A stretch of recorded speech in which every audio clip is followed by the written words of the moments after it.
This is the first of CQ's public seminars for this new academic year, and it's a presentation by the awardee of the Joan Eakin Methodological Award for a doctoral dissertation.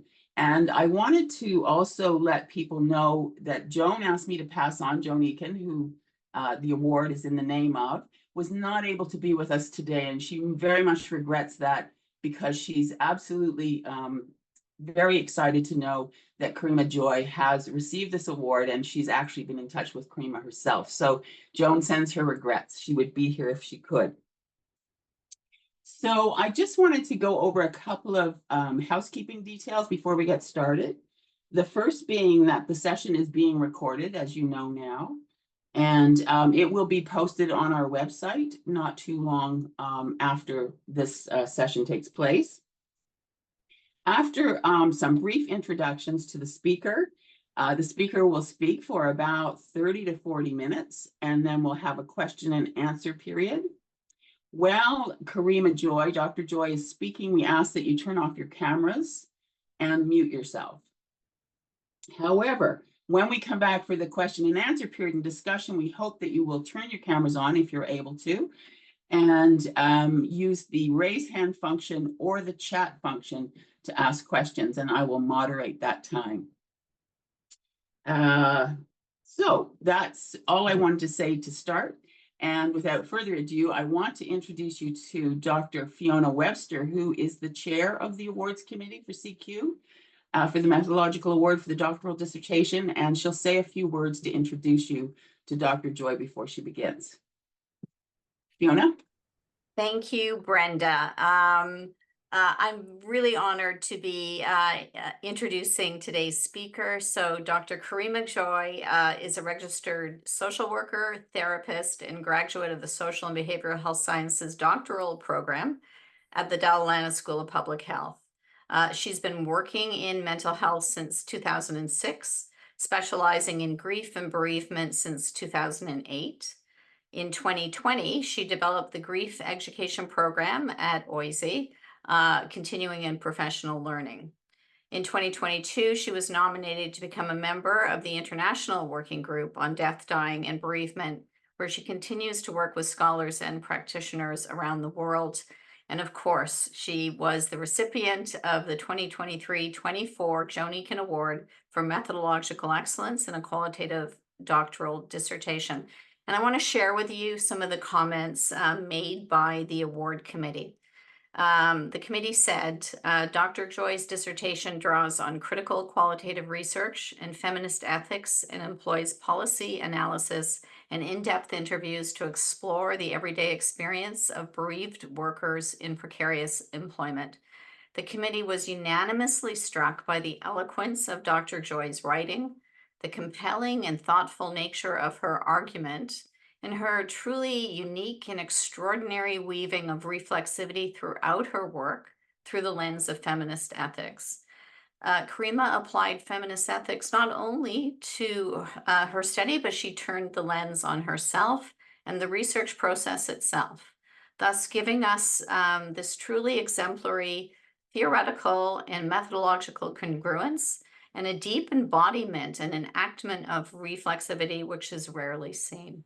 So with that, I turn the podium over to Dr. Karima Joy. Hello, thank you. I am so honored to be here. CQ is such a special community to me. And seeing Brenda again, we've already been talking about, it's like a full 360, because the last time her and I spoke, I was still in her course before all of this happened.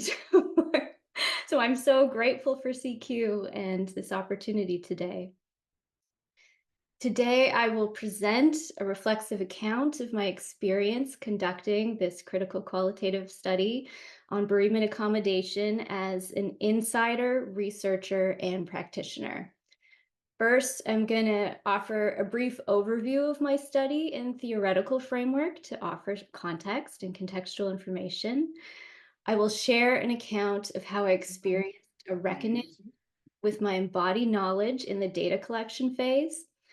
And then I'm going to talk about the methodological approach I developed that applies feminist ethics beyond the data to account for myself in the research process. Before I jump in, a couple of notes. So this seminar may be activating in the body. I'm touching on topics that impact us all. And I'm covering my experiences doing grief and death research in the pandemic. I support you to do whatever you need to do to take care of yourself. And also be mindful, like this is a recorded public space. So I support we need to be gentle on ourselves.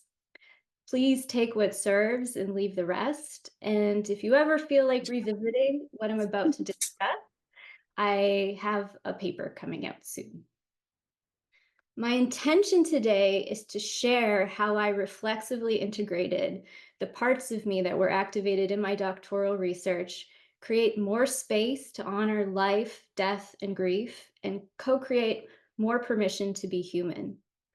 I conducted a critical qualitative health study on bereavement accommodation for workers in precarious employment in Ontario, Canada. After experiencing significant health issues following data collection in early 2020, I could no longer neglect my embodied knowledge. As I was trained to understand that a reflexive exploration of my presence in the research is an analytic tool and advantage, I approached myself as an object of inquiry and considered the ways that my presence in the research was engaging with the knowledge being generated. First, some context. To understand how I got here, I must revisit 2008. After the sudden death of a loved one to pancreatic cancer, I felt compelled to respond to the unfolding chaos. With shock and grief, I contacted my employer about time off from my contract.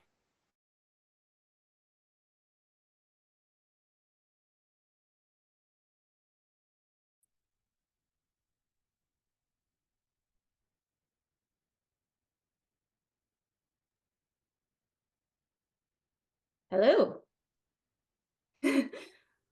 Somehow I got muted. Were you able to hear this? I can hear you now, Karima. I think that's fine now. You're fine. Okay. Thank you for noticing. Okay. In the moment, I did not have the capacity to think clearly or consider the consequences for my career.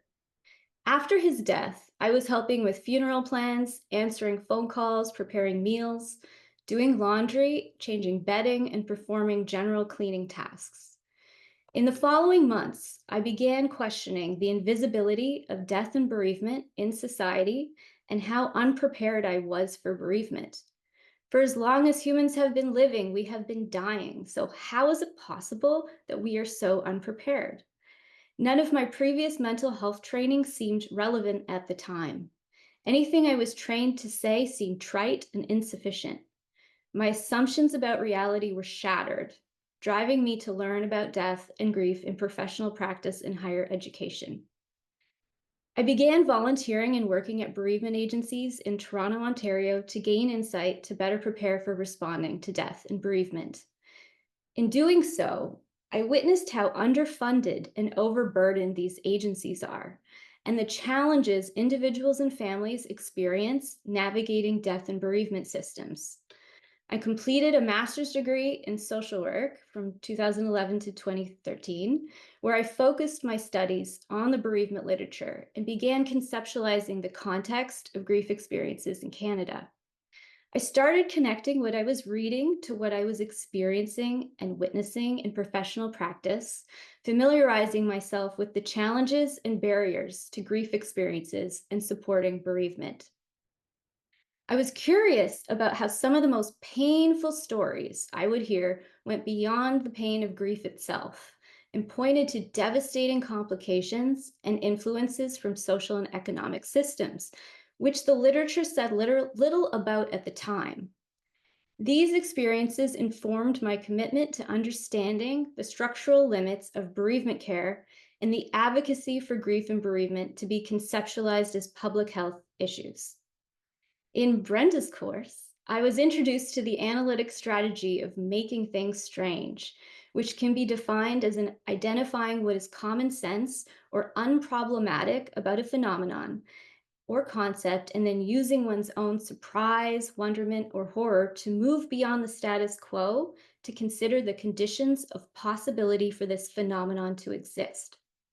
In reflection, I can see how over the last 16 years, I've been actively exploring the concept of grief and making bereavement strange. I was struck with what Jardine describes as a different sense of the given, which opened up something already understood. Despite having been formally trained in the therapeutic process of grief support, following death, I was confronted by the stark reality that not only did my prior psychological grief knowledge seem irrelevant, but no organized security, support, or process was in place to help me move forward in my bereavement context. Instead of accepting these circumstances, I chose to take a posture of curiosity and problematize them. Given that death is a condition of existence, I found it striking how our culture, systems, and policies could be so neglectful and callous towards bereaved individuals experiencing major transitions. In professional practice, I attended to how bereaved workers must navigate policies, pressures, care pathways, cultural norms, and social dynamics. I narrowed my focus to workers in precarious employment, as it's a growing sector of employment, a gap in the literature, and connected to my personal and professional experiences. This choice was made for feasibility and not intended to suggest that those in secure employment have positive bereavement experiences.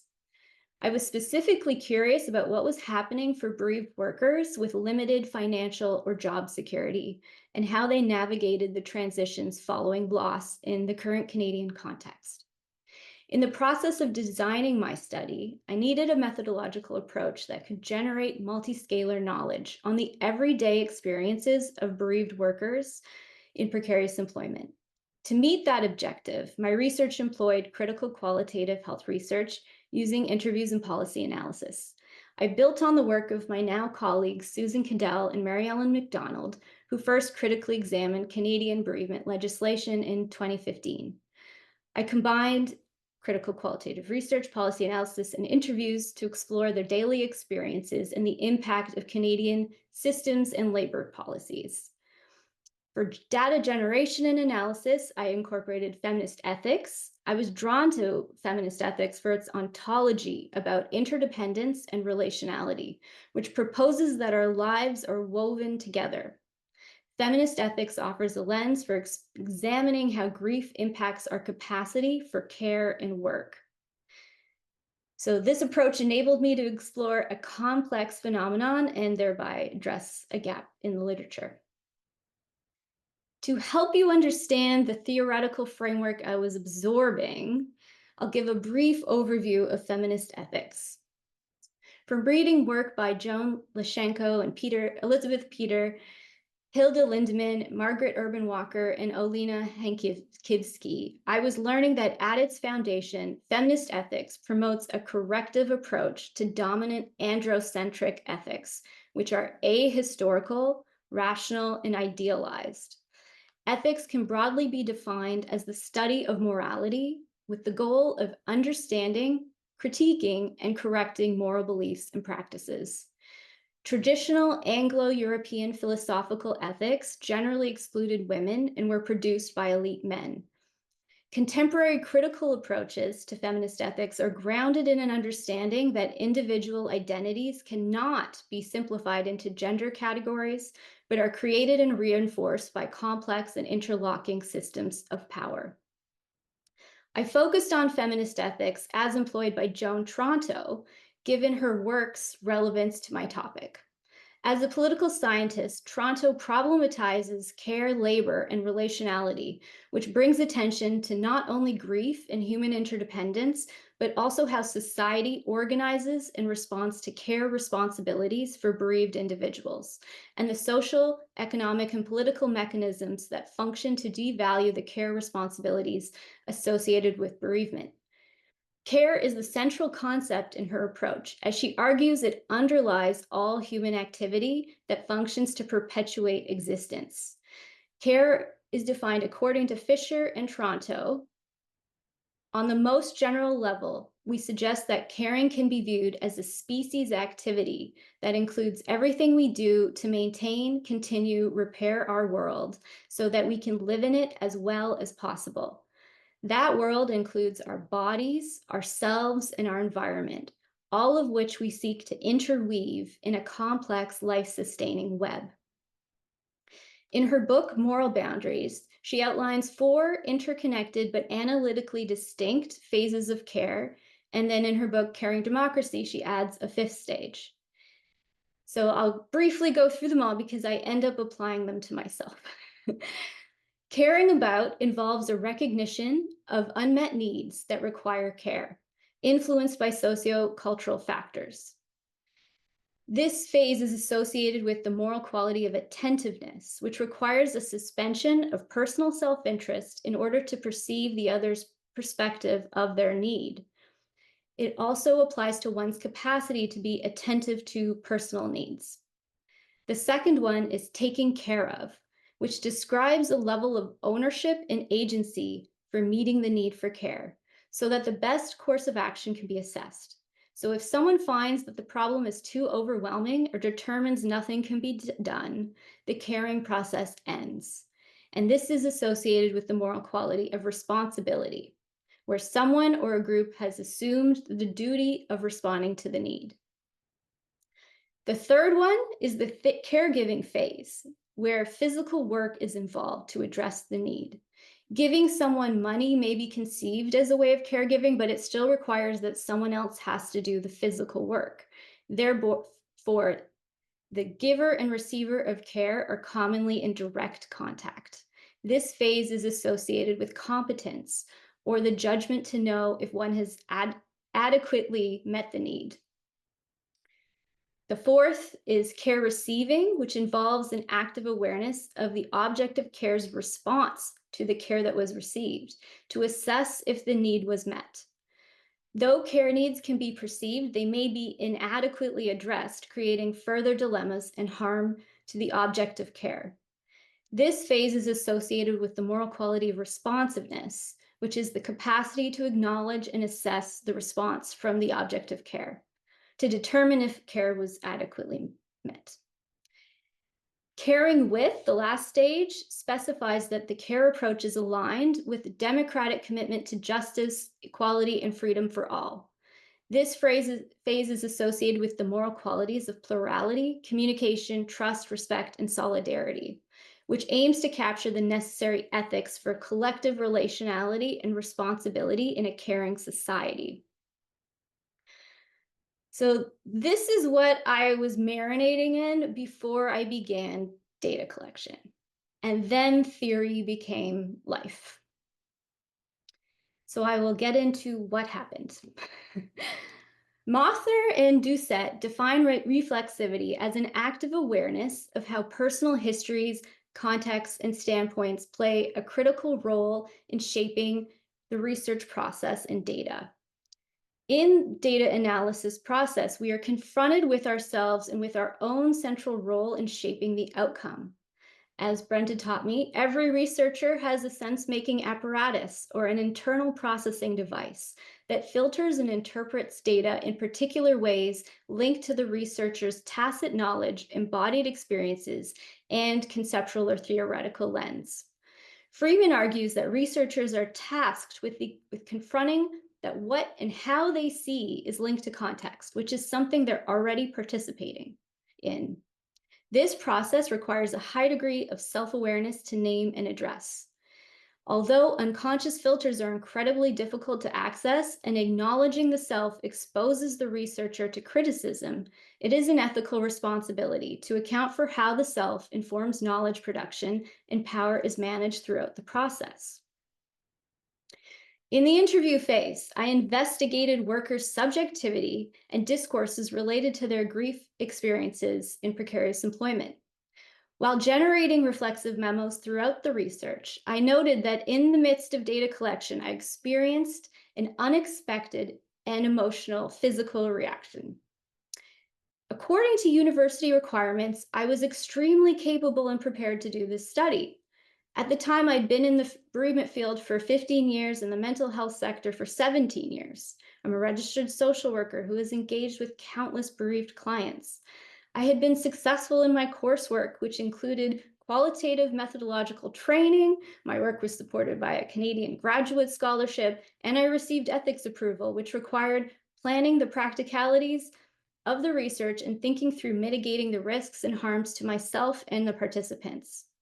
However, much like the onset and initiation of motherhood, I could not have anticipated the emotional and physical impact of my body interviewing so many participants with heavy, resonating stories, and how I would be required to negotiate my identities in the interview process.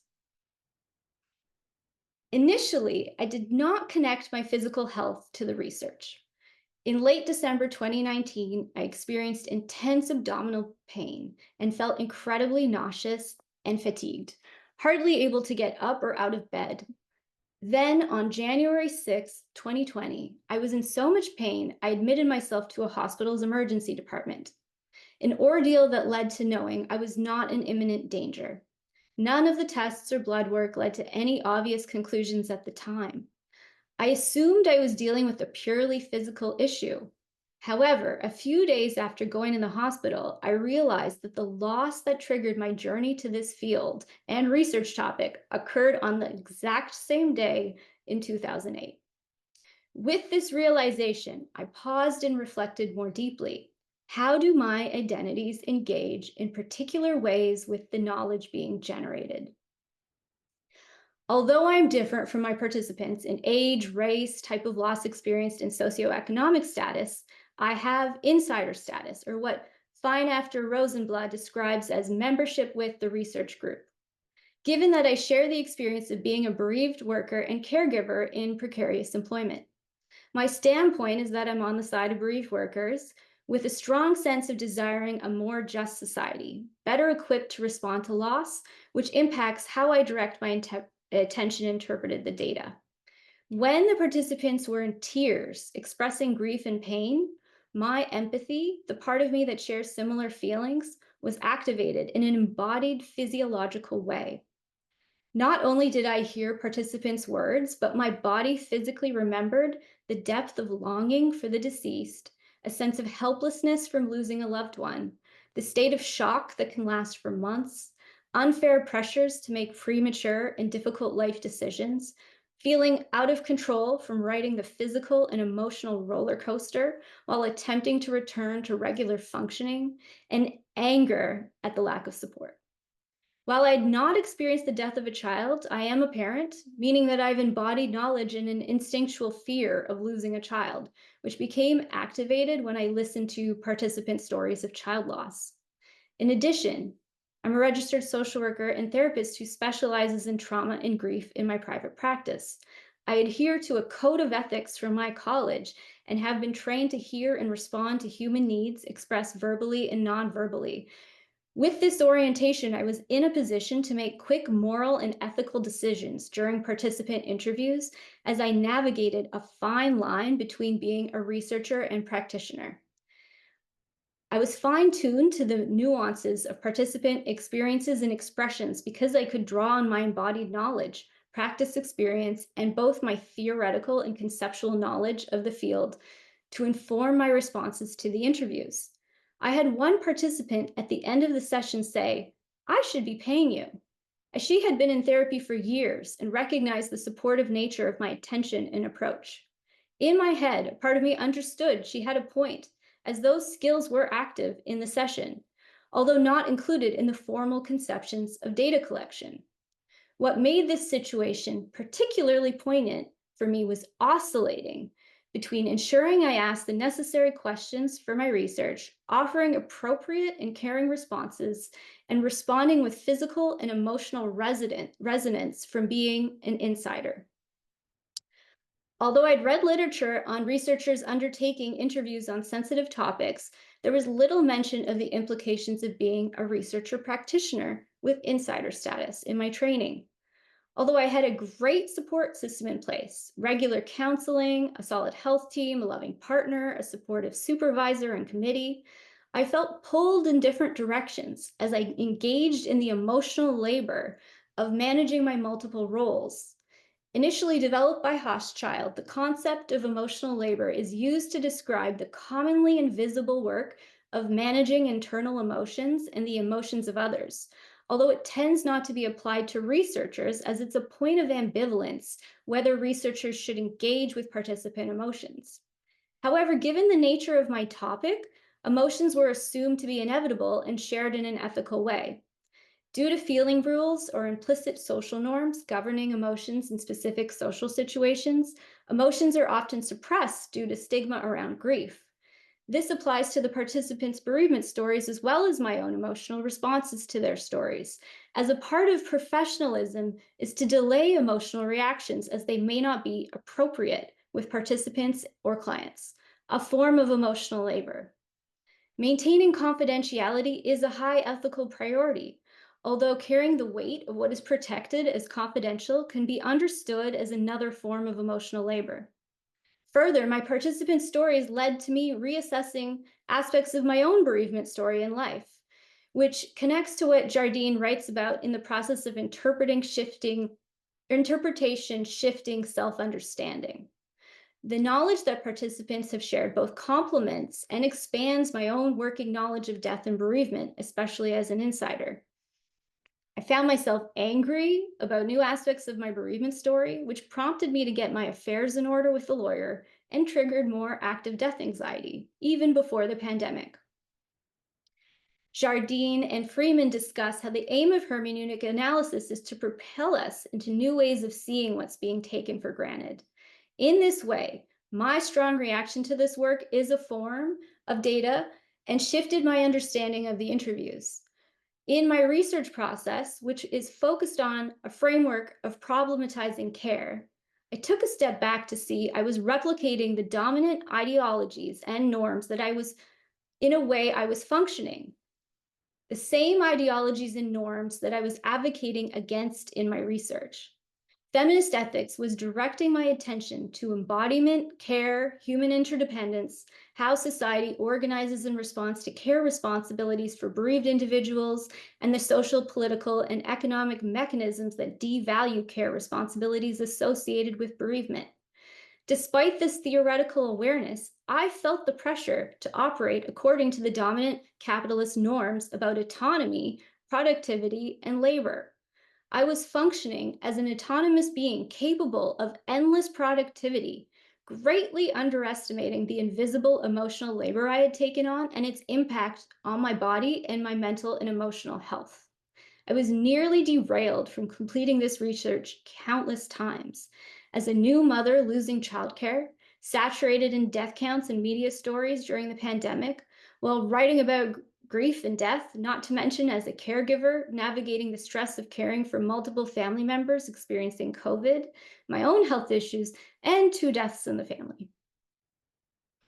I came to see a parallel between being a bereaved PhD student in precarious employment and generating knowledge with my participants about their bereavement experiences navigating precarious employment and invisible labor. I was a bereaved worker in precarious employment while grieving and gathering data on precarious employment in bereavement during a global pandemic. After my own physical reaction, I gained a new appreciation for why our socio-political systems neglect emotionality and attending to bereavement, as my reaction did require me to pause my productivity. It got meta. In my therapeutic work, I have supported numerous bereaved individuals. However, this research moved beyond that. As I was managing multiple roles, immersing myself in death and grief data, and analyzing the failures and dysfunction in bereavement systems. The implications of these insights highlighted conceptual and embodied shifts in my research process. For one, drawing on what I was learning in all the CQ courses and the work of Eakin and Gladstone, differentiating between my voice as the analyst and what participants are expressing needs careful attention and had ethical implications. Many will tell you being an insider does not create a direct pathway to knowledge. I used my power as a researcher to be conscious of not collapsing participant data with my interpretations and experiences. To put this into practice, I employed Mothner and Doucet's voice-centered relational method as an approach to early readings of my interview data, as it facilitates linking data to interpretation, upholding the value of distinguishing researcher and participant voices, and delaying reductionistic thematic analysis. This method involves 4 readings of the data. The first, you're reading for the plot, while simultaneously reading for their own emotional and intellectual responses. In the second, you're reading for the participant's voice of I and how they speak about themselves through multiple voices and their sense of reality. Third, you're reading for interpersonal relationships and dynamics. And the last reading, you are reading for specific social, cultural, and political contexts. My understanding of the phenomenon was reconceptualized by these early engagements with the interview data through the thoughtful and careful linkages of text to interpretation, which generated a more transparent analysis. Further, my embodied experiences demanded care and attention, and to be part of the inquiry. I had to resist doing the work from the perspective of dominant capitalist ideologies, like an autonomous object of productivity, immune to emotions or endless invisible labor. I was deeply digesting and grappling with Meg Luxton's words that we are not endlessly elastic, and to be able to keep stretching for ever increasing labor loads. As I continued to practice defining my position, presence, and assumptions in the research process, facilitating an awareness of myself as a research instrument and the evolution of my interpretation and analysis, I immersed myself in the lens of feminist ethics and recognized a need to evolve my thinking and approach to be more aligned with my theoretical framework. In part, due to a crisis of not being able to respond to my caregiving responsibilities in the pandemic, I finally clearly realized I was not adequately caring for myself. So here I will shift to how I applied feminist ethics to myself and research process. As Toronto's work is aligned with critical reflexive approaches, it's necessary to convey how I was confronted by the limits of my training and understanding of myself as a research tool, and the need to evolve my approach to be able to complete this work from a position of care and well-being. In a moment of creativity, I was compelled to apply her phases of care to myself and process. Initially, I assessed I did not pass phase 1, to the extent that I was not even able to view myself as something to care about. In my previous thinking, I considered myself to be doing what PhD students are expected to do, to focus on one's ethical responsibilities to one's participants and to complete the work regardless of its personal effects. My attention was on my responsibilities to my participants, clients, and family. There was limited room to consider my needs. In my academic training, there were only superficial discourses suggesting students or social workers should self-care, or that their mental health matters. It is still treated as an individual responsibility. Meanwhile, grief and stress were wreaking havoc on my physical health. When the global pandemic hit, I was managing grief on unprecedented levels, personally and professionally. My body in its wisdom started increasingly screaming, "Stop." After the trip to the emergency department, my realization crystallized about how absurd it was that I was doing this work without engaging in the spirit or meaning of my theoretical framework in my life. Therefore, I recognized the need for care and moved beyond phase to taking care of, with my supervisors and department support. Taking responsibility to address what was within my control, I attended to my situation and devised a plan for meeting my needs. I needed to slow down, reflect, and manage unpaid, invisible, and domestic labor. I took a leave of absence to care for my then toddler. I started somatic and trauma-specific therapies to work directly to calm my body and nervous system. I created boundaries around my capacity to work, understanding that my interdependence with all those depending on me to show up with presence. In this application of theory to my reality, feminist ethics had awakened me to new levels of consciousness about the organization and minutiae of the labor in which I was participating, so that I could better name and renegotiate it. I then engaged in an iterative process of caregiving and care receiving. Becoming an object of care, I was able to try different strategies to address my grief and needs while judging if they were more adequately met. Often this stage of assessment is missed. I had to implement and evaluate my care plan and then assess if my strategies were effective. It was a lot of trial and error and radical, honest assessments on if my strategies were working or bringing any relief. I was conscious of staying responsive to any time my body communicated that my grief or stress levels were rising and the strategies I could use to respond. In this phase, I created a system to judge whether I was in the green, yellow, or red zone of functioning. The green zone included when I was operating in an optimal functioning with health and wellness. The red zone was when my body and nervous system were very dysregulated and not in a position to work. For example, I was sometimes so overwhelmed and anxious in the pandemic with my daughter at home and the rising death counts, I could not focus. Pushing myself to work in a state of fear and overwhelm was unproductive and harmful. Once I sensed I started to notice my grief, dysregulation, or movement towards collapse, which is the yellow zone, I learned strategies to pay attention to stop my production, even if I only had brief moments to cry in the shower. Shout out and love to all the shower criers. What I now experienced and named was as abiding with grief became a regular practice, noticing and allowing the waves to pass over me and through me. As a care receiver, riding or allowing the grief waves instead of resisting them or distracting myself was a far more effective strategy for regaining my balance in the long run. I also worked in my private practice to encourage my clients to expect the waves and allow them, which was a practice they all gave positive feedback on.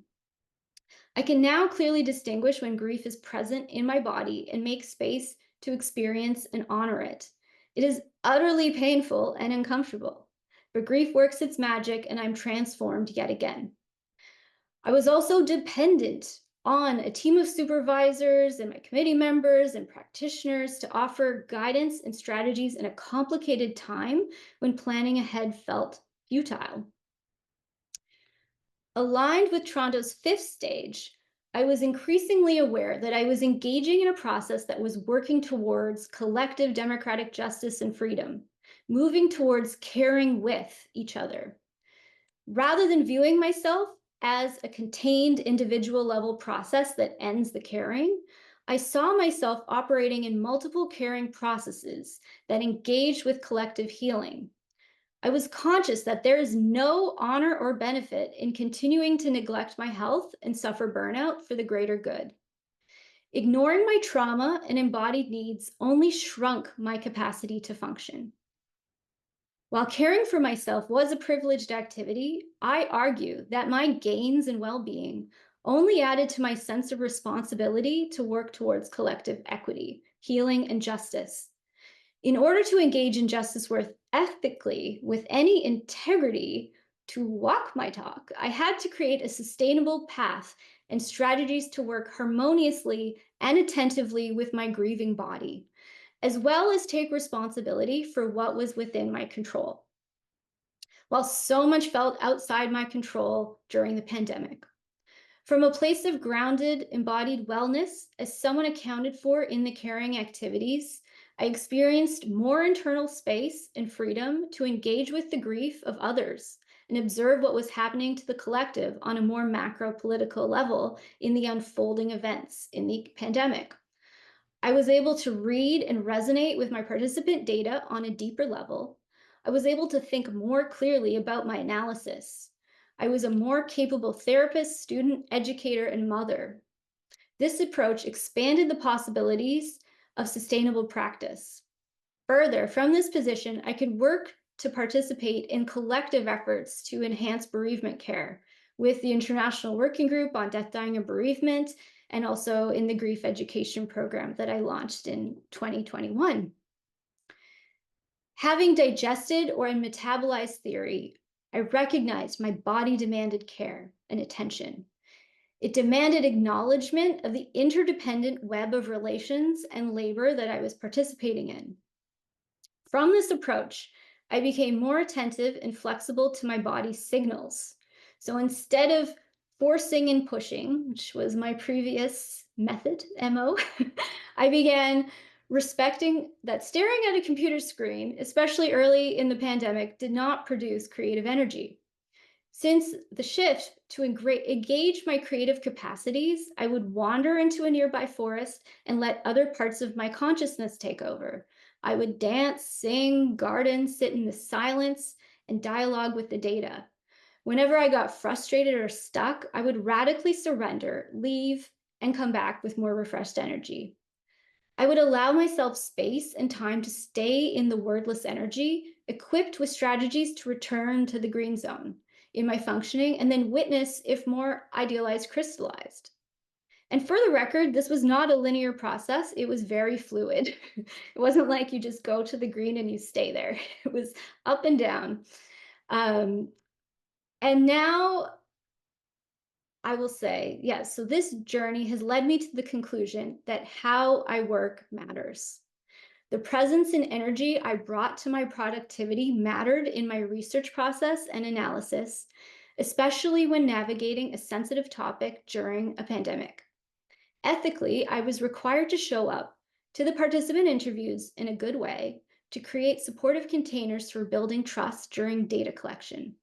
I also needed mental space and a calm nervous system for tending to the data with care and creativity. The energy and presence I brought to my productivity mattered as I experienced the benefits of placing care at the center of my research process, which expanded my capacity to focus, create, and continue to work. In summary, the implications of applying the phases of care to myself and research included attending to embodied knowledge, interdependence, responsibilities, and invisible labor. 2, developing, implementing, and evaluating a care plan. 3, distinguishing participant and researcher voices. And 4, contributing to collective efforts to enhance care and education. Researchers who are managing multiple identities, insider status, and embodied reactions may benefit from this approach as it can serve as a guide to evaluating how one is faring, enhancing reflexivity, and practicing strategies to work in a sustainable, ethical way. That's all.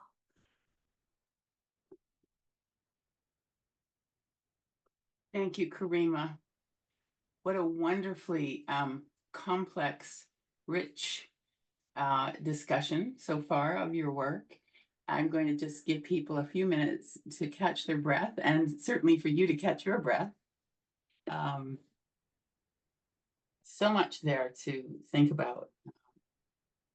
And I noted the fact that you said you would have a paper coming out, so hopefully you'll share that with us when it's ready to be shared publicly, and we can share that with the audience. So when people are ready, just a reminder that if you can turn your camera on, we'd appreciate it, but you don't have to. And in order to participate in a discussion with Karima, you can use the raise hand function, or you can put your question in the chat and we'll monitor that. So when you're ready, we can start that discussion with Karima. And Tenzin, I can't see everyone, so you need to unpin me or whatever you've done so that I can see people's hands. Okay. Thank you.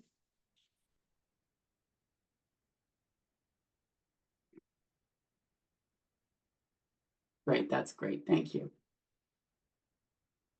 So any questions for Karima or comments?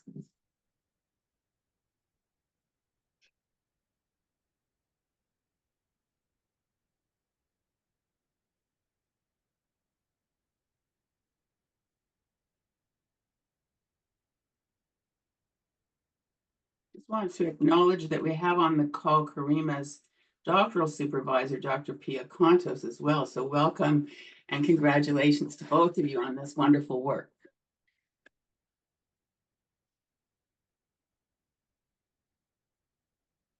Pia, please.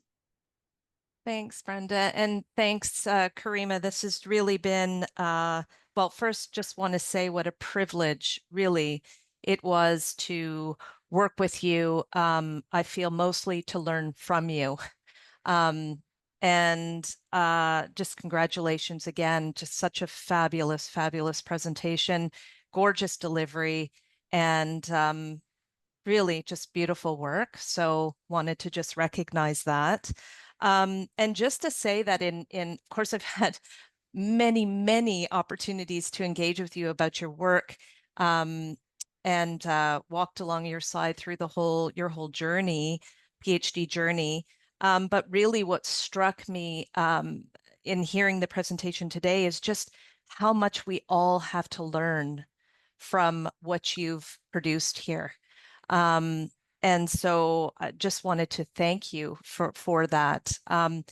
If I guess if I were to ask a question, it would be, what advice do you have for graduate students? I know that you have a lot of practical implications that have come out of your work. And I hope everybody reads your dissertation because there's so much there. But if you were speaking to a PhD student about how to manage all of this, I mean, you really managed to turn it onto itself as a subject of inquiry. Not everyone has the capacity to do that. What would be your advice for PhD students who are navigating some of what you've experienced, not all of, and in many cases, different challenges, but no less challenges?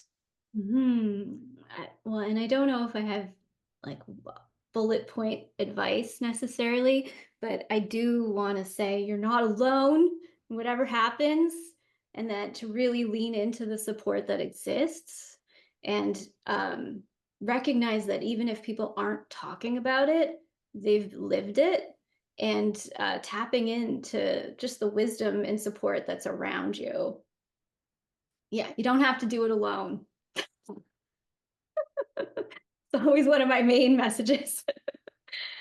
This interdependent web we're in, I needed support so I could support others. Like it just keeps going. So tap into that. And can I just ask one quick follow-up question? I don't see any other hands at the moment, so maybe that's okay. Brenda, is that okay? So Karima, the other thing that struck me as I was listening to the presentation is you've talked a lot about and wrote a lot about how you reflected on your own positioning throughout this research, how your own experiences informed the very questions that you asked, how you engaged your participants, how you engaged in analysis. You've also talked about how you work as a therapist, a grief counselor. And so I'm just wondering if you can comment on how all of this process has impacted your professional identity and how you engage your clients. It's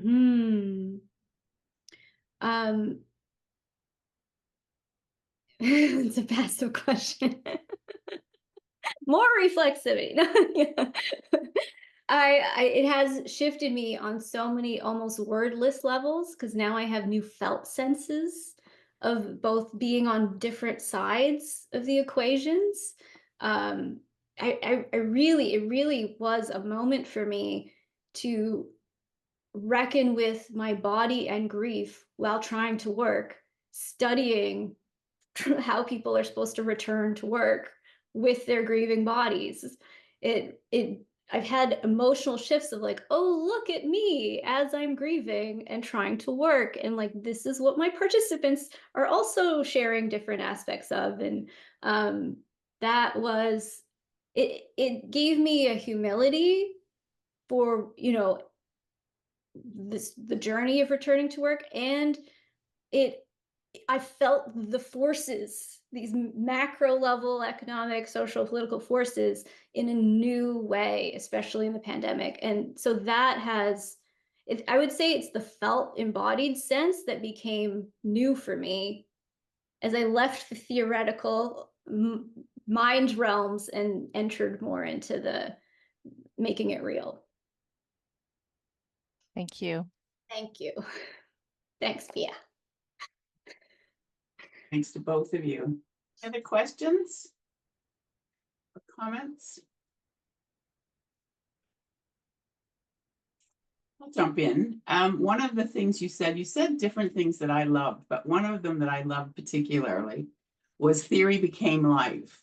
And I felt like I was in a play where that was a dramatic moment in which something happened and changed for you. And, you and I have talked a bit about this because I think I can relate to that idea that theory becomes life. And I also think that it's helpful for students who might be struggling with, why do I have to learn all this theory, and theory feels overwhelming and theory feels impossible.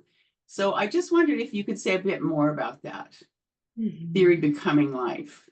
Like it was at a certain point that it made more sense to you in terms of your methodological work, or can you say more about that, Karima?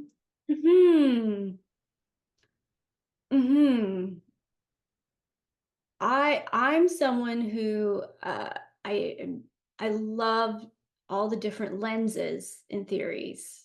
I love it. And I love how they give different ways to see the problems or see what we're living in. And, I think of that elephant analogy where everybody's touching a different part of the elephant and trying to describe an elephant, and someone has the tail and someone has the foot and someone has the nose. And I think of the theory becoming real life to me was entering into what was a very complicated time in the early pandemic. Like it really was this unique context for me of, having a young child, all these things where I'm living the invisible labor.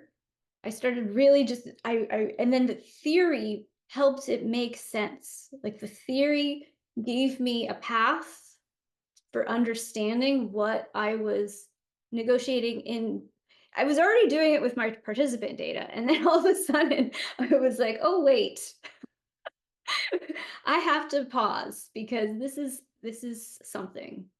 So theory, when you can walk into it and you start really seeing it's the living it that became a point for me to pause and take in. And it's where I see it as I not only had it in my head, I started digesting it. It really became part of how I was operating. And that was special. Yeah, thanks, Karima. That makes a lot of sense to me. We do have a question from Aaron Curry, I believe it is. Aaron, do you want to go ahead and ask your question?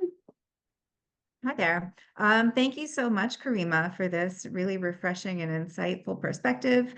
One of the things I wanted to ask, and this might be useful for PhD students or graduate students, but also it's a little bit of a question both for you and for Dr. Contos, was around within a dissertation, and like everyone's, in different disciplines have different ways of structuring the dissertation. I wonder how you created space, or if you needed to expand on space for writing this aspect of reflexivity and writing your body into the work. Yes. Yes, space needed to be made on all levels. And the first part was just the space to catch up with everything I was drowning in, because I couldn't think clearly when there was no space. And so I absolutely had to figure out, how do I make more space? And that's such an interesting, that is the challenge of both what I was doing in the process, the research process, and in my data. This is where it was so meta, because it's like, we need more space for grief. We need more space for how do we return to work? And then how do I make more space to attend to the data so I can write it up, and attend to my body so that I can write it up? So that's a really great example for me, of how the theory became real, and how the lessons from what I was doing in my research process needed to also be applied to myself in this expansion of space. I don't know if Pia. Yeah, I mean, I think that you also needed to create physical space in the dissertation for this. And I don't know, Erin, if that's inclusive of what your That's reference to kind of what I was space. getting at. Like, was there a whole Yeah, extra like, chapter on this? yeah, so for sure. I mean, I remember, Karima, we had discussions about like this seemed too significant to restrict to a section of your methods chapter. That it really, I mean, of course, we know it ideally is woven all the way through. I'm not sure it always is, but in your case, it was so significant that yes, you created more space in the dissertation for that. And this was, in fact, the first publication that came out of your dissertation, Karima. That's how significant it was. So good question, because often it's not clear how do you address this in a dissertation. And I think in this case, it really warranted more space and more attention. Yeah, and I also want to add, it really helped to have the dialogue with Pia and have her be so supportive, because I remember we had the conversation of like, this feels important. And she was like, it's a little different than what you're doing. Like, it's really important. And then you supported me to create more space there.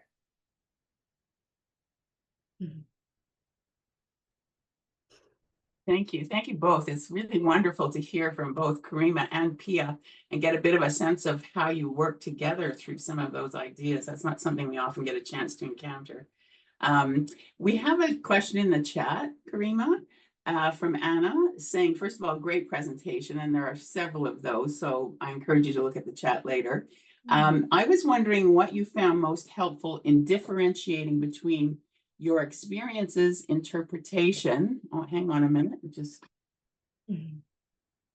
your experiences, interpretation, and your participants' experiences and analytic commentary.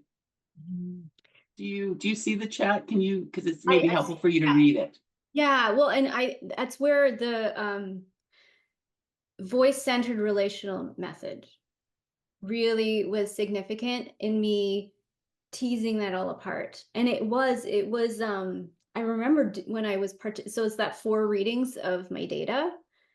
And you don't have to do it for your whole data, thankfully, but you can just start off, it almost untangles it all when I'm reading for their voice of I, their relationships, their contexts, and that helped me expand from my own little interpretations. And then it helped me with linking my interpretations to the text, because I was directly linking to what they were saying from different, it was such a shift for me. And I remember feeling experientially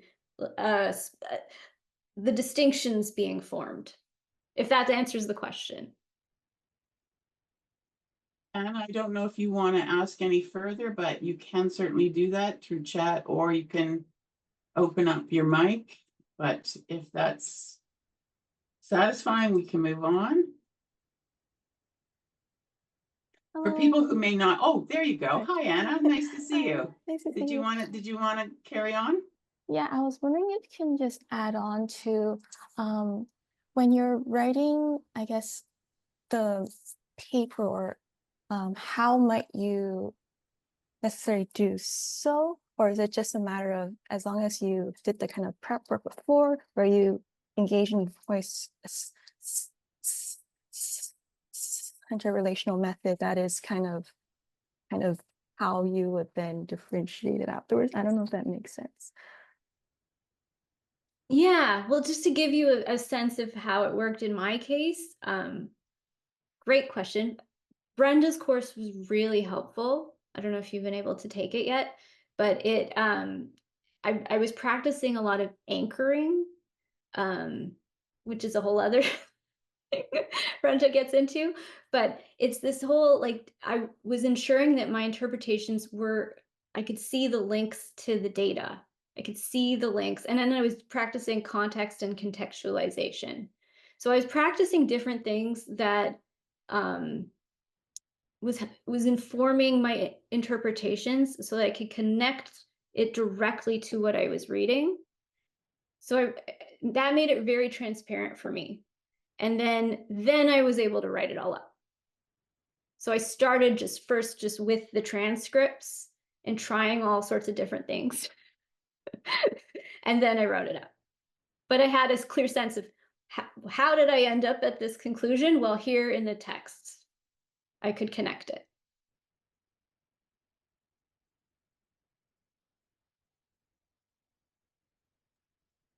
Riemann, thank you, Anna, for your question. Anybody else? Lots of really nice commentary in the chat there, Karima, for you, including from Pat McKeever, a recommendation for an article in the New Yorker. So we'll save that for you, that you might want to have a look at that later.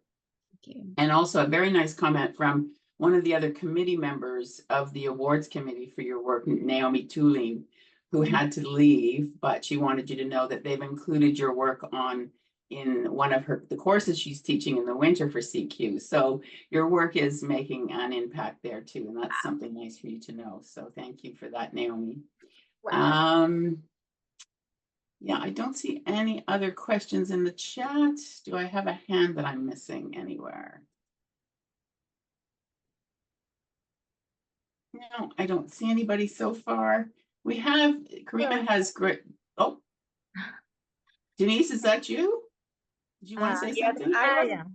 Oh, so Mariam first. Okay, Sorry. Mariam, please. Yeah, thank you very much, Dr. Joy. That was a very interesting and informative presentation. And what you shared resonated with my own experiences as a PhD candidate in social work, working on my dissertation about immigrant women's mental health. So I conducted a study using constructivist grounded theory in combination with an art-based research or methodologies. So my question for you is that how do you see using existentialism in relation to bereavement? Because one of the main or core principle or component of existentialism is about death and bereaving. So I'm wondering how do you comment in that? Thank you so much. Is that so when you're talking about existentialism, because that's massive, like philosophical approach, right?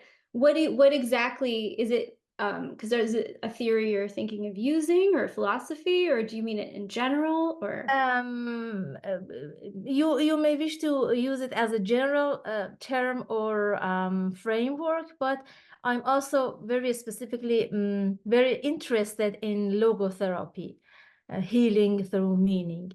So anyway, I really appreciate if you can comment on how existentialism can be used in relation to working on bereavement or mental health in any ways. Thank you. I'm not sure if I'm like fully able to address that, but I will say I've always thought of myself as interested in existentialism, and it fits so well with reflexivity. For me, like there's a power there in going into the existence and experiences of existence. So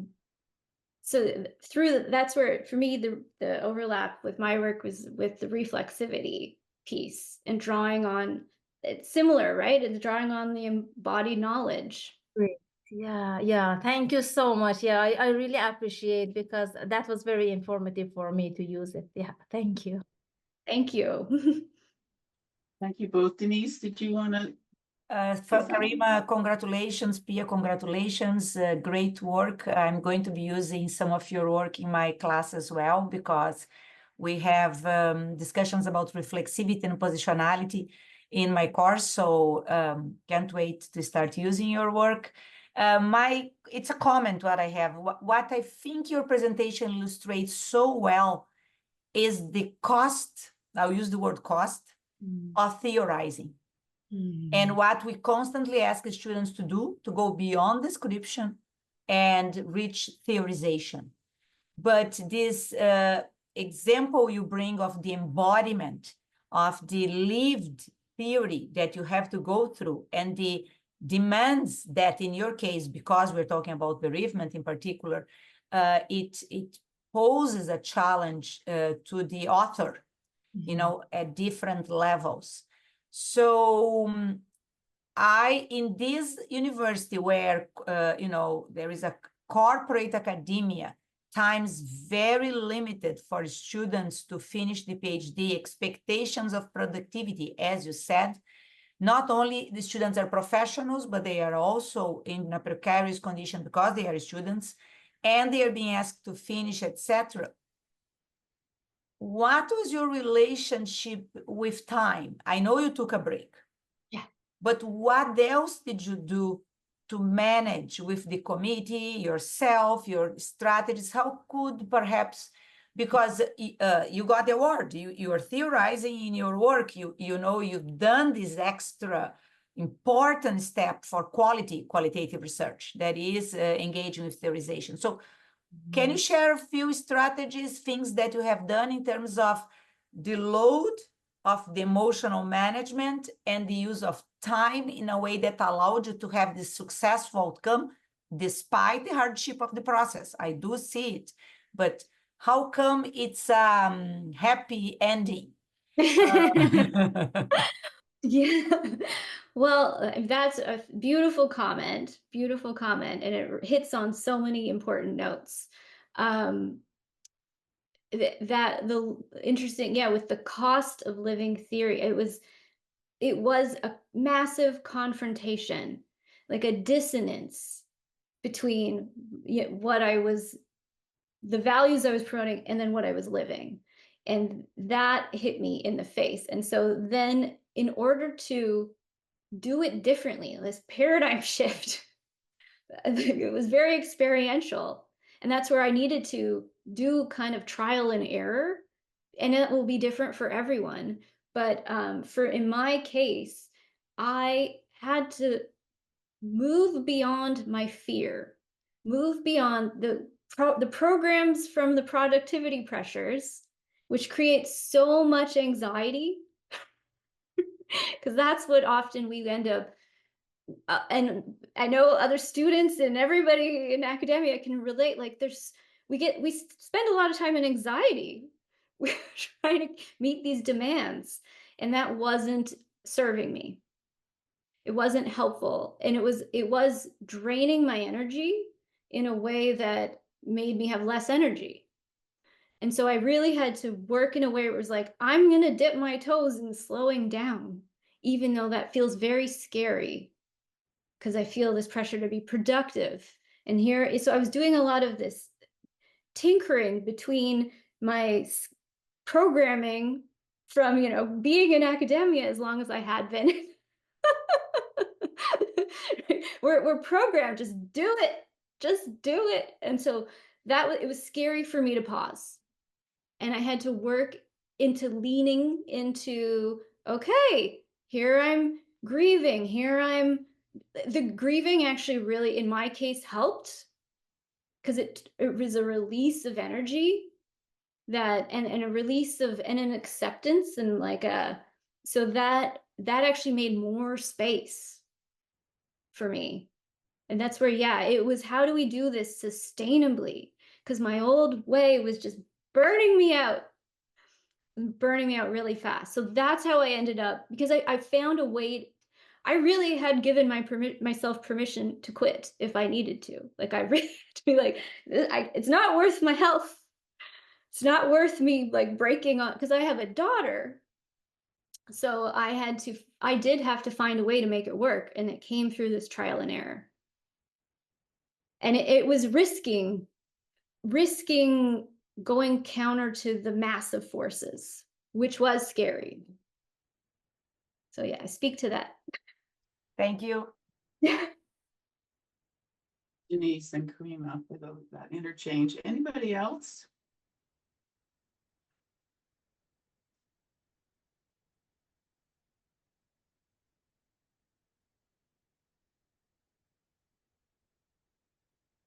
I think one of the things that I'm noticing in this recent conversation is you said something at the beginning of your talk, and I feel like you're talking around it a bit, or maybe it's what I want you to talk about. It's always hard to tell why you pick up on certain things. You talked about finding permission to be human. And I guess what I'm interested in, given Denise's question, I'm trying to articulate it would be to say something like, why do we need so much permission to be human in a field of science about humans where we're set? What's that about, Karima, from your perspective, having done this work? What's the issue? Well, as I learned at CQ, ontology matters. Ontology matters, and how you see, like, what is real, what is reality. It made a big difference in my research. And so am I just this Oh, am I just this autonomous being that can do endless productivity, or is that not true? And for me, it was not. I had to grapple with the interdependent ontology and relationality that I was engaged in, and that made me vulnerable to talk about. It felt more. I was more exposed to be like, actually, I am not capable of endless productivity and this, student who can do absolutely everything and be, with a smile on my face as I'm struggling. That was a big risk for me. And that is what I mean by greater permission to be human, I tried to hold my vulnerability and my body in a way that felt dignified and ethical. And I know we can all relate on different levels. And so that's where it felt even more important to put on the table, because it's our collective experience. Thanks, Karima. Thank you very much for that. We have Steph, who has their hand raised. Apologies. Perfectly okay, Brenda, you're good. Thank you, Karima. This was wonderful. And I'm wondering if you can speak to the epistemic and not ethnographic, the epistemic and ontological difference between the voice-centered relational approach and the autoethnography methods. From my understanding, like, I'm kind of seeing them as it's a difference in the how and the lens. Like, autoethnography is very self-focused and focused on the author, whereas what I'm hearing you talk about in this voice-centered relational approaches, it's more about the participants. So if you could just elaborate on that a bit more, that would be amazing. So for my understanding, and this is again what I absorbed, is that autoethnography, it has a whole massive literature. Like, it's from a massive tradition. I had a colleague who was in my year who she used autoethnography. Corey McAuliffe, I think is her last name. Can't believe I'm blanking on that. But she would be like, look into her work if you ever want to go more into autoethnography. And I remember going to a conference where, like, the people who blah, like, it's a huge tradition, and it is going into the personal and living a little more in there, like you're saying, is my also shared understanding. And then the voice-centered relational method was it was a method. It was a strategy, an analytic strategy, again, for differentiating. It was almost like an exercise, so that I didn't just collapse all my interpretations with the participant data. Like, it held me to more accountability and integrity in ensuring that my participants I wasn't just reading my experiences onto them. And so that for me was, it was more like an exercise in analytic strategy. If that helps. Amazing. That really helps, actually, because I'm thinking about it for a project I'm working on right now where there's a large research team involved, and a lot of us have this personal connection to our participants with an insider shared experience. And so it was similar to this whole idea too of making things strange. It made me feel more strange with my data in a helpful way. I was like, oh, wait, wow. Like I noticed so many more details through the method. Amazing. Thank you. Steph, for your question. Anybody else?